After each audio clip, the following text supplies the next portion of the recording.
What do you think about the secondary? I see these things where the Browns secondary is ranked like 6th, and I'm like, that just seems awfully low. When I think about it, and I guess part of it is Denzel Ward gets banged up a little bit. He's in the concussion protocol. But man, Ward, Newsome, and Emerson, you're gonna have to work really hard to find 3 better corners on one team.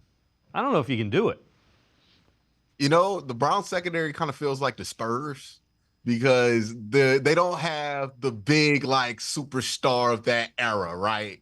They have Denzel Ward, and Denzel Ward feels a lot like Tim Duncan because he's not the greatest at any one thing, but he's so good at everything that it makes it hard to hype him up in the same way you can hype up a Kevin Garnett or a LeBron James. The Browns secondary feels like that because they just fit well together. What makes the Browns secondary so good is the fit that they have, right? You have Martin Emerson, who's a great zone corner. You have a great man-to-man all-around guy in Denzel Ward. And then you have a guy who can go inside out pretty seamlessly with Greg Newsome. And that combines together to be this defense that can do a really good job of shutting out quarterbacks' first and second options post snap. And then if you have to hold the ball and wait for something to develop or wait for your third option to pop up or come back to your first option, well, good luck because there's this dude named Myles Garrett that doesn't play in the secondary, but he coming.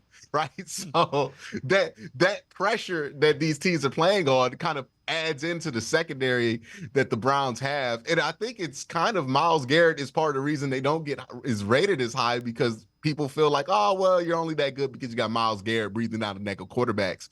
But it all works together, and it's probably the hardest secondary to go up against when you consider all the factors that you're going to be going up against as a quarterback.